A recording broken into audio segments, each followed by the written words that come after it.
Nós estávamos falando na aula passada sobre o corpo espiritual. Então, foi nos apresentado que o corpo espiritual, ele se apodera dos elementos primitivos aqui do mundo para ser constituído a partir da matéria básica para tudo, a mônada celeste, que André Luiz denomina. E esse corpo espiritual, o corpo astral, apresenta então centros vitais, são centros de força, são centros energéticos, que ele denominou como coronário, cerebral, laríngeo, gástrico, esplênico, genésico, que eram os pontos principais de ligação do perispírito com o corpo físico.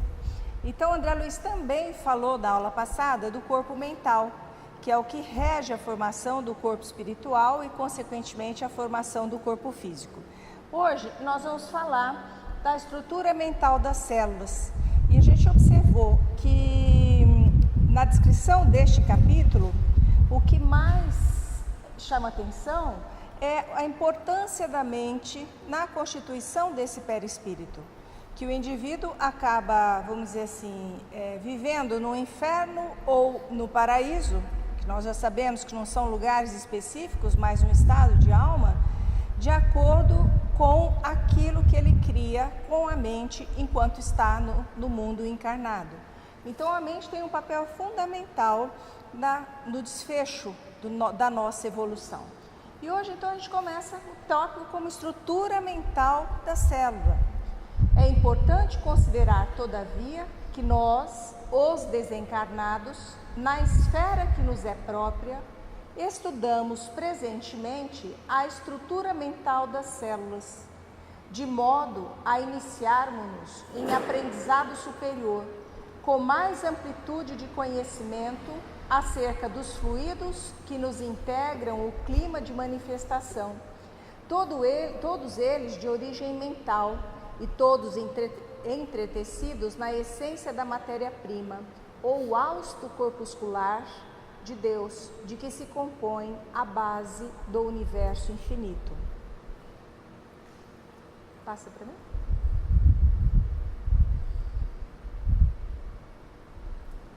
Travou? Não? Centros vitais e células. São os centros vitais, então, coronário, cerebral, laríngeo, gástrico, cardíaco, genésico, esplênico, são os centros, são fulcros, ou seja, são os alicerces energéticos que, sob a direção automática da alma, imprimem às células a especialização extrema pela qual o homem possui no corpo denso e detemos todos no corpo espiritual em recursos equivalentes as células que produzem fosfato e carbonato de cálcio para a construção dos ossos, as que se distendem para a recobertura do intestino. O que ele está dizendo aqui nesse slide? Que nós temos, tanto no corpo físico quanto no corpo espiritual, essas células. Então, olha, ele está dizendo o seguinte, que no corpo humano houve uma especialização extrema das células. E eu vou mostrar no próximo slide ou talvez no outro, essa especialização, como ela se apresenta. Cada uma dotada de uma função para desencadear uma atividade em resposta a um estímulo externo. Essas células também vão estar representadas no corpo espiritual. Aliás, as células corporais do corpo físico procedem no seu formato a partir das células espirituais, perispirituais.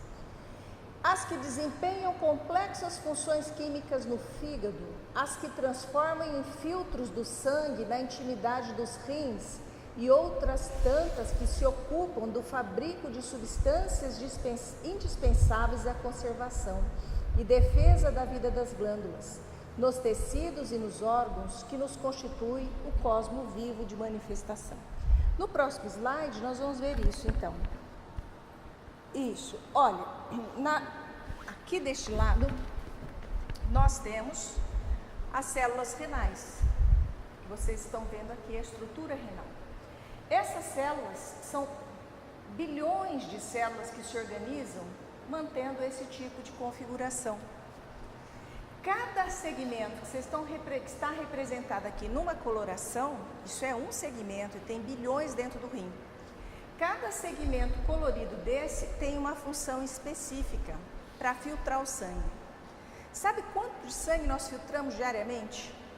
180 litros. E nós reabsorvemos de volta para a circulação 179, eliminando somente 1 litro de urina por dia. Então essas células se diferenciaram e são altamente sofisticadas. E elas entendem que se eu tomar mais água, eu preciso excretar mais líquido. E se eu tomar menos água, eu vou excretar menos líquido. Nós temos aqui as células hepáticas, que se diferenciaram na produção das moléculas que vão ajudar a digestão das gorduras, que vão ajudar todo o nosso sistema sanguíneo também.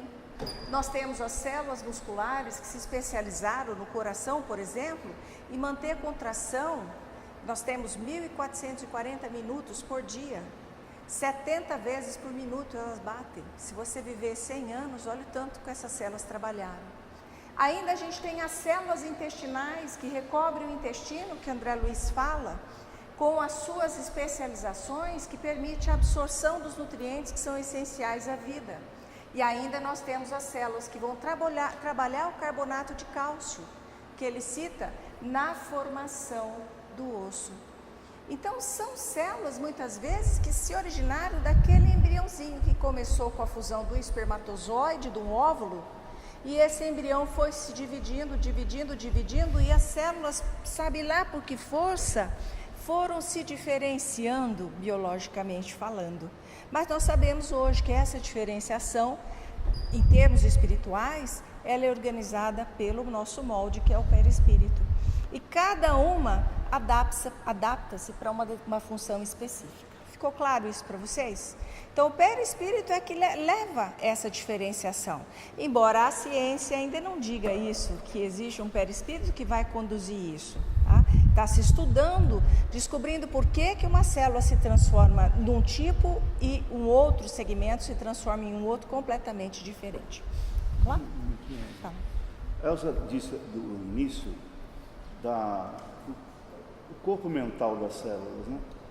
Na inteligência. Isso nos faz também concluir, ora, se tudo é mente, tudo é pensamento, logicamente quando o espírito ele está em desequilíbrio na sua formação fetal, nós vamos observar as anomalias. Por isso que eu tenho dito sempre aqui na nossa casa, aos assistidos, que ninguém adoece ao acaso, não é? Logo, essas chamadas doenças congênitas, é o próprio espírito que está em desajuste, em desequilíbrio.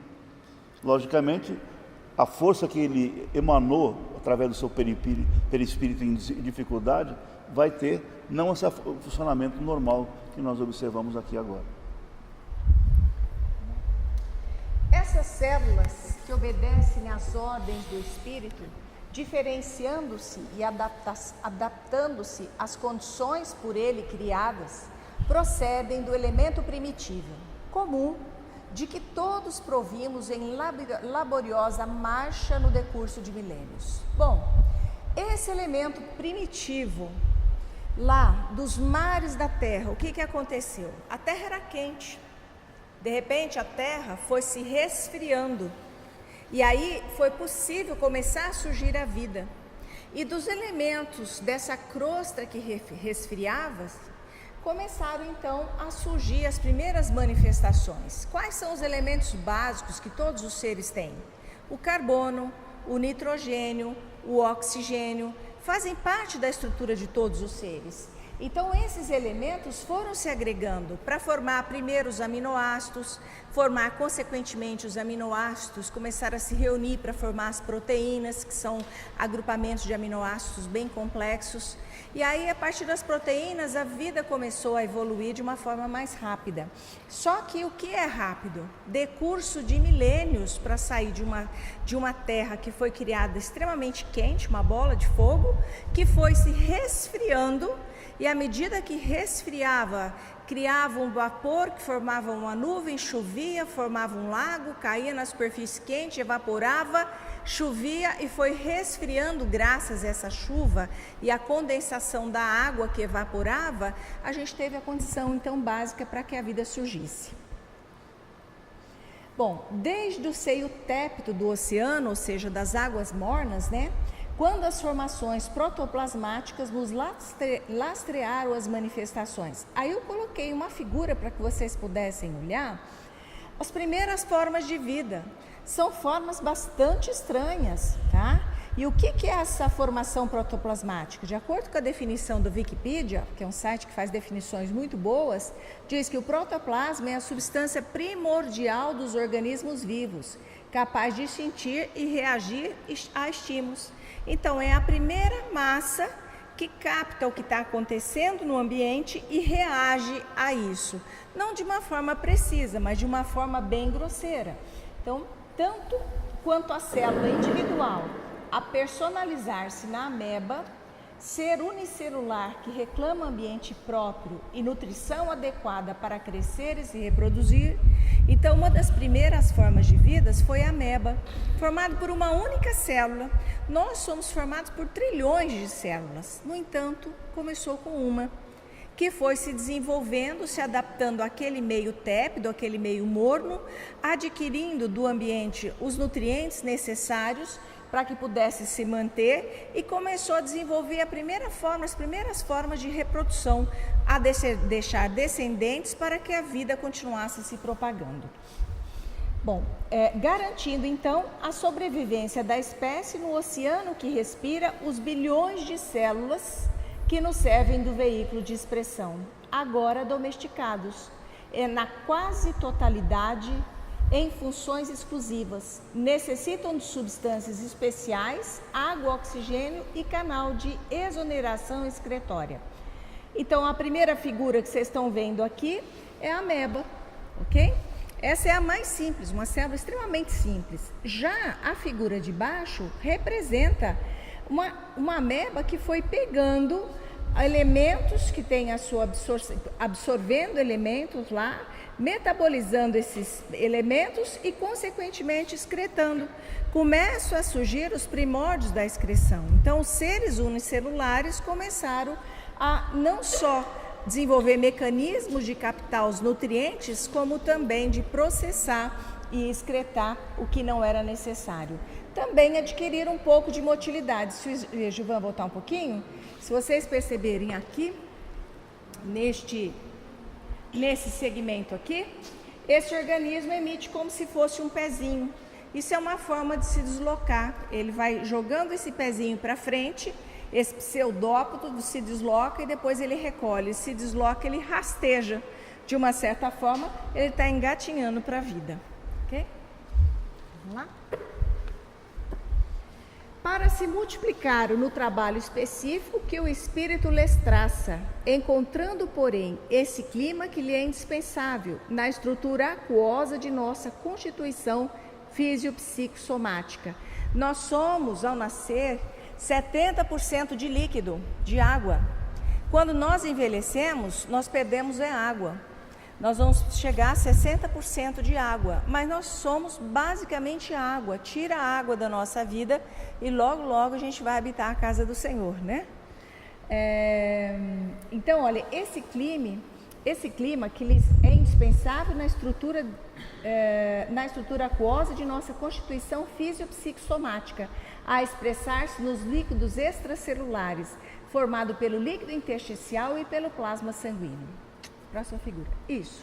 Nessa figura, a gente mostra as questões ligadas ao líquido intersticial, plasma sanguíneo que ele fala. No desenho do homem que vocês estão vendo aí, do ser humano, você observa que 60% ou mais dele está marcado como água, azul claro. Essa água está distribuída dentro da célula, tá?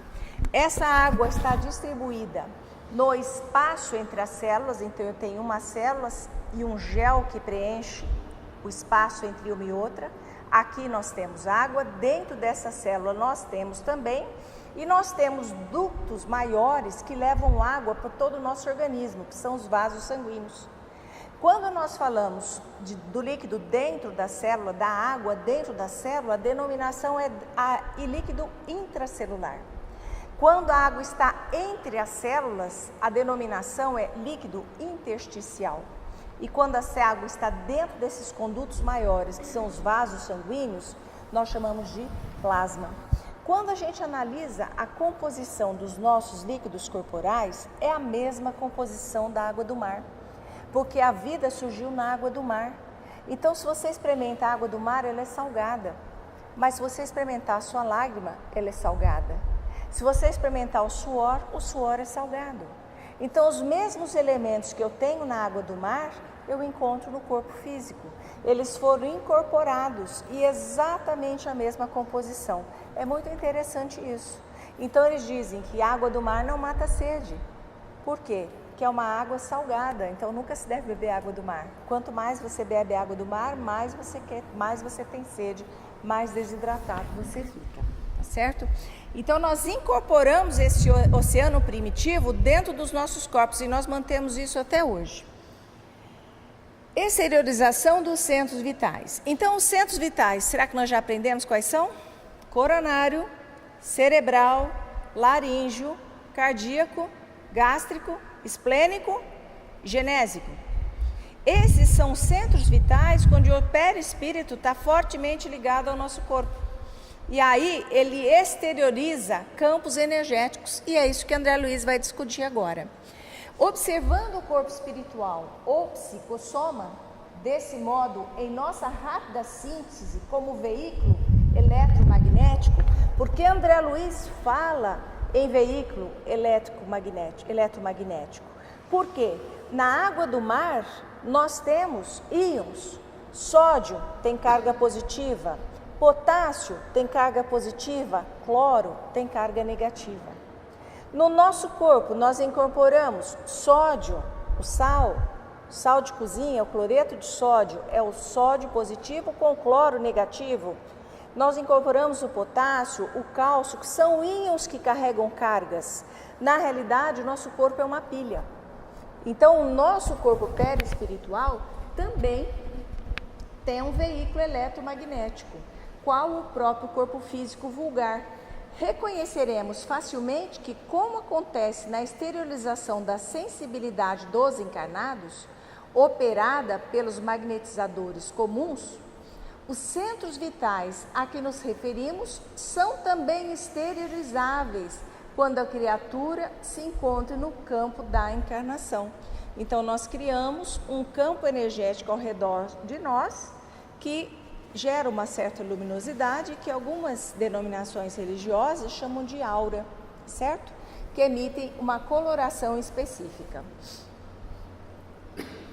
Fenômeno esse a que atendem habitualmente os médicos e enfermeiros desencarnados durante o sono vulgar, no auxílio dos doentes físicos de todas as latitudes da Terra. Isso é com você agora, você pode comentar isso. É exatamente aqui que nós sempre abordamos essa realidade, ou seja, a ação dos benfeitores durante o sono. A emancipação da alma, a gente fala que o paciente, o atendido, ele deve se programar para o atendimento, orando, porque a gente já sabe que através da prece a gente vai ter um desprendimento, uma emancipação melhor, tudo para contribuir de alguma maneira positiva para o trabalho dos benfeitores, que a gente está vendo aqui em André Luiz, que é uma realidade, né? Plasmando renovações e transformações no comportamento celular, mediante intervenções no corpo espiritual, segundo a lei do merecimento, recursos esses que se popularizarão na medicina terrestre no grande futuro. Então, nós estamos agora a ver as primeiras escolas de medicina espiritual surgindo. Universidade Federal de Minas Gerais é uma escola em que se aborda a questão da espiritualidade, que o indivíduo passa a ser tratado como um ser holístico. Ele não é só um corpo físico, tem algo mais além desse corpo físico. Nós já temos uma faculdade de medicina espírita no país. E nós temos uma associação brasileira de médicos espíritas que estão labutando e trabalhando com os indivíduos, entendendo que nós somos muito mais que matéria e que, como somos mais que matéria, o que é esse mais? Então eles começam a trabalhar os pacientes tratando não só do corpo, mas também do espírito, e os resultados são bastante promissores. Então no Brasil nós já temos esse engajamento, não ouvi falar disso em outros países, mas no Brasil isso está começando a ficar bem consistente. Tá? Então o que as entidades fazem no desprendimento? Eles vão tratar o nosso corpo físico doente, quer seja espírita, quer não seja espírita. Tá? Eles vão tratar quem está precisando, realmente precisando, usando muitas vezes recursos da natureza, para que isso, das águas, das praias, para que o nosso organismo possa se reabilitar. Corpo espiritual depois da morte. O que acontece com esse corpo espiritual? Em suma, o psicossoma é ainda o corpo de duração variável, segundo o equilíbrio emotivo e o avanço cultural daqueles que o governam, além do carro fisiológico, apresentando algumas transformações fundamentais depois da morte carnal, principalmente no centro gástrico. Nós não precisamos mais de arroz, feijão e carne para nos alimentar, né?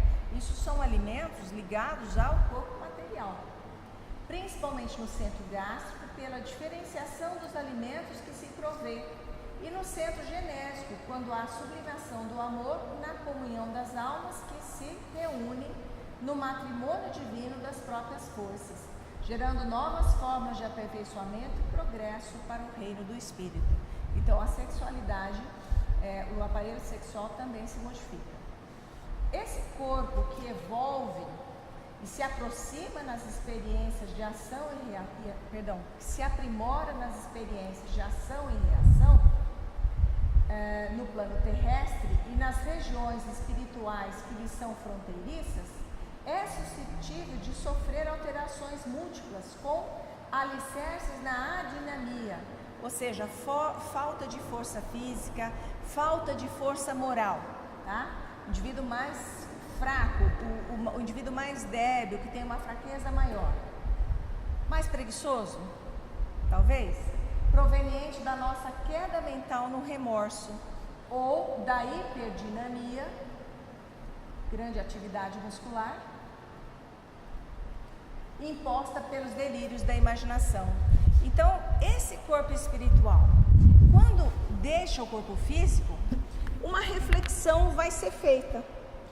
Você tinha um programa XYZ e você cumpriu só a etapa X, não cumpriu nem a etapa Y nem a Z. Isso pode colocar o indivíduo numa situação de adinamia, ou seja, de prostração, de remorso, e ele não faz nada.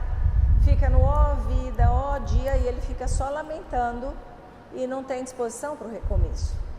Ou coloca o indivíduo num estágio de hiperexcitação, delírios da imaginação. Nenhum estado de adinamia, nem do hiperdinamia são ideais para a nossa evolução. Então, imposta pelos delírios da imaginação a se responsabilizarem por disfunções inúmeras da alma, nascidas do estado de hipo, quer dizer, de baixo ou hipertensão, no movimento circulatório das forças que se mantém o organismo sutil, que pode também desgastar-se na esfera imediata à esfera física. Ou seja, deixando o corpo físico, se a gente entrar num processo de alucinação, de imaginação, de hiperatividade, o corpo perispiritual, ou num processo de frustração, de remorso, de paralisia, nós podemos desgastar a energia do nosso perispírito, sendo necessário, então, para nela se refazer, na esfera imediata, a esfera física, para nela se refazer através do renascimento, sendo necessário, então, reencarnar para recompor o nosso perispírito. Então, nós podemos lesar o nosso perispírito enquanto estamos no corpo físico. Ao deixarmos esse corpo físico, nós podemos também prejudicar o nosso perispírito. Se entrarmos num estado de paralisia ou de hiperatividade da imaginação ou do remorso, nós podemos também provocar uma lesão no perispírito e nas duas situações, necessário a reencarnação na Terra para que a gente possa fazer essa correção do perispírito. Tá? O que André Luiz chama a atenção, isso é sempre um aprendizado para nós. É a nossa emotividade, não é? Não só no momento da desencarnação, mas durante todo o nosso processo reencarnatório. Daí é importante sempre frisar o nosso equilíbrio em primeiro lugar. E por isso que a gente constata nas mesas mediúnicas uma grande porcentagem de espíritos, inclusive familiares nossos, que estão em desequilíbrio, porque não se prepararam, não tiveram uma vida harmoniosa e nessa hora realmente vão sofrer bastante. É por isso que quando as pessoas procuram mensagens mediúnicas, psicografia, psicofonia, devem entender como o indivíduo se portou, como ele se permitiu proceder na vida. A gente não pode se enganar. Se for uma pessoa desequilibrada, austera, ele vai passar por todos esses processos que nós estamos vendo aqui. Segundo o molde mental pré-existente, então é a mente, né? Não tem outro caminho. É o que nós pensamos, é aquilo que nós seremos. E é difícil reconduzir o nosso pensamento, né? Ou ainda restringir-se a fim de se reconstituir de novo no vaso uterino, para a recapitulação dos ensinamentos e experiências de que se mostre necessitado, de acordo com as falhas da consciência perante a lei. Então, a recapitulação, muitas vezes nós vamos recapitular as experiências, a gente vai passar por elas. Então, às vezes, quando eu vejo assim, algum casal brigando muito, eu falo, não vejo a hora, vou estar livre quando eu casar. Não, vai voltar para ajustar o que não ajustou. Então, a gente tem que evitar a recapitulação, fazer tudo para viver em paz e acertar o caminho enquanto caminha, né? Agora, o problema maior para nós é observar, ora, se é necessário a reencarnação, voltar a um ventre de uma mulher, nos dias atuais isso se complica, porque as pessoas estão limitando a sua prole, né? Dificilmente você encontra um casal com mais de 2 filhos, não é verdade?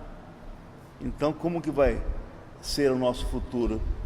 Cada vez mais restrição, né? Por isso que a gente tem que viver bem, enquanto nós estamos no corpo. Quem garante se você vai voltar? As mulheres não querem mais engravidar, não é? Outros aspectos do psicossoma examinaremos quando as circunstâncias nos induzam a apreciar-lhe o comportamento nas regiões espirituais vizinhas da Terra, dentro das sociedades afins, em que as almas se reúnem conforme os ideais e as tarefas nobres que abraçam, ou segundo as culpas dilacerantes ou tendências inferiores em que sintonizam, geralmente preparando novos eventos, alusivos às necessidades e problemas que lhes são peculiares no domínio da reencarnação imprescindível. Então, essa última fala diz o seguinte, que as almas vão se reunir de acordo com as suas afinidades. Então, se nós temos os mesmos ideais, eu espero que todo esse grupo tenha os mesmos ideais, a gente vai se reunir do lado de lá. Olha aí, todo mundo, nossa, encontrei a Tereza lá, né? O Kleber e todo mundo. Veja, a gente tem o mesmo ideal, a gente vai se reunir em regiões deste mesmo ideal. Mas, se tivermos outros ideais, vamos reunir com outras pessoas. Daí, dizer que o inferno está dentro da gente, né? E a gente cria o céu e o inferno que queremos para nós. Por isso temos que considerar. E aí agora a gente entra num outro capítulo, que é o capítulo 3, que ele vai falar da evolução desse corpo espiritual. Então, em relação ao capítulo anterior, que lições a gente pode tirar? Vocês gostariam de deixar uma impressão que vocês tiveram do perispírito? O que vocês guardaram para a gente poder seguir? A gente retoma então o terceiro capítulo, a evolução e o corpo perispiritual. O que aconteceu com a evolução na Terra e como o perispírito evoluiu. Primórdios da vida. Procurando fixar ideias seguras acerca do corpo espiritual, será preciso remontarmos de algum modo aos primórdios da vida na Terra, quando mal cessavam as convulsões telúricas, ou seja, o planeta da Terra, a Terra deixou de ser um planeta gasoso e começou a se tornar um planeta sólido, pelas quais os ministros angélicos da sabedoria divina, com a supervisão do Cristo de Deus, lançaram os fundamentos da vida no corpo ciclópico do planeta. A matéria base, a matéria elementar, de que o elétron é um dos corpúsculos base, na faixa de experiência evolutiva sob a nossa análise, acumulada sobre si mesma ao sopro criador da eterna, mais um, inteligência. Pode voltar então. O que ele fala de elétron? Elétron não é mais essa denominação. Elétron, mudou a terminologia. Então o elétron, ele é formado, ele vai compor uma estrutura muito pequena, que é a base de toda a matéria, chamada de átomo.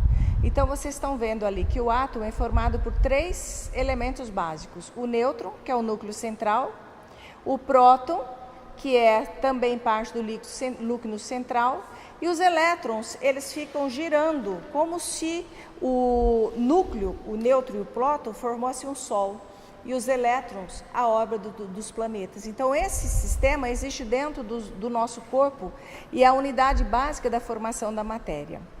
Continuando. Então, a partir desses princípios básicos que foram inseridos no globo terrestre, pela providência divina, né, deram nascimento à província terrestre, no estado solar a que pertencemos, cujos fenômenos de formação original não conseguimos por agora abordar em sua mais íntima estrutura. A imensa fornalha atômica estava habilitada a receber as sementes da vida, e sob o impulso dos gênios construtores que operaram no orbe nascituro, quer dizer, na terra que estava nascendo, vemos o seio da crosta da terrestre, o seio da terra, recoberto de mares mornos, invadido por gigantesca massa viscosa a espraiar-se no colo da paisagem primitiva. Dessa geleia cósmica verte o princípio inteligente em suas primeiras manifestações. Então, na Terra primitiva, a geleia celeste veio, cobriu a Terra, e aí é possível surgir a vida nessa matéria primitiva. Vamos lá? Só um pouquinho. Usando uma linguagem lírica, Leon Denis fala o seguinte: o espírito dorme no mineral, sonha no vegetal, se agita no animal e acorda no homem. Interessante. Trabalhada no transcurso de milênios pelos operários espirituais que lhes magnetizam os valores, permutando-os entre si sob a ação do calor interno e do frio exterior, as mônadas celestes, ou seja, essa matéria primitiva, essa geleia primitiva, exprimem-se no mundo através da rede filamentosa do protoplasma. Então começa a primeira forma de vida a se organizar, de que se lhes deriva a existência organizada no globo constituído. Séculos de atividade silenciosa perpassam, sucessivos. Surge então o reino vegetal. Aparecem os vírus e com eles surge o campo principal da existência, formado por núcleo-proteínas, e apresento a vocês a cara de um vírus, que essa porqueirinha deixa a gente de cama quando pega uma gripe para valer. Eis o vírus. Ele parasita, ele chega pequenininho, bota as suas perninhas aí, a sua cauda, gruda na célula, ali ele entra na célula e vai se multiplicando bilhões e bilhões e bilhões de vezes e causando todo aquele mal-estar. Quando ele fala em núcleo-proteínas, o que são núcleo-proteínas? É o DNA. O DNA e o RNA aparecem nos vírus. Então começa aí a sequência, uma forma de dar sequência aos sobreviventes da mesma espécie. Surgem as proteínas que são chamadas globulinas, que hoje nós temos globulinas dentro do corpo. Já ouviram falar em albumina? Todo mundo que pratica atividade física toma um pouquinho de albumina, né? O tal do aminoácido, né, proteína que vai ajudar a ganhar massa muscular. Então, as globulinas hoje a gente encontra na clara do ovo e a gente encontra dentro do nosso plasma. Essas proteínas é que garantem que o nosso sangue fique dentro do vaso sanguíneo, tá certo? Oferecendo um clima adequado aos princípios inteligentes ou mônadas fundamentais, provenientes daquela geleia que a espiritualidade derramou sobre a terra, que se destacam da substância viva por sendo microscópicos de força primitiva, estimulando a divisão cariocinética. Nome é que não falta. O que é a divisão cariocinética? É quando uma célula se separa, ela se divide em duas, e cada uma vai se dividindo e se multiplicando, e vai ficando igual à sua mãe. Então, são células absolutamente iguais. Não é uma reprodução sexuada, mas é uma reprodução que duplica o DNA e a cada célula que se origina daquela primeira mantém a mesma características. Isso é característico das bactérias, por exemplo. Todas elas têm a mesma cara, tá certo? Vamos lá? Evidenciam-se desde então as bactérias rudimentares, cujas espécies se perderam nos alicerces profundos da evolução, ou seja, as primeiras bactérias, nós não temos relatos dela. Lavrando os minerais na construção do solo, dividindo-se por raças e grupos numerosos, plasmando pela reprodução assexuada as células primevas que se responsabilizariam pelas eclosões do reino vegetal em seu início. Então, nós temos aqui as bactérias que são identificadas lá nos primórdios também, não são as ancestrais, mas elas perduram até hoje. Nós temos essas bactérias trazendo problema para a saúde humana em alguns momentos, quando elas se tornam patológicas. São os cocos que nós chamamos, o streptococcus, o estafilococcus, os bacilos, o vibrião da cólera, bactérias flageladas, esporos, diplococcus. Então, são grupos bacterianos que existem, que surgiram lá no passado e continuam ainda driblando os antibióticos e se tornando cada vez mais resistentes, que isso é uma pauta hoje da saúde, uma preocupação grande com o uso indiscriminado do antibiótico. Esses seres que nós dizemos que estão no final da cadeia reprodutiva, eu às vezes me questiono se realmente nós somos o mais evoluído.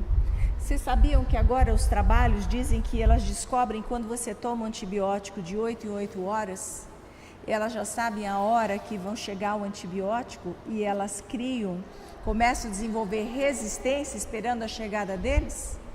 Isso foi falado num congresso norte-americano há uns 2 anos atrás, que as bactérias elas têm como se comunicar entre si.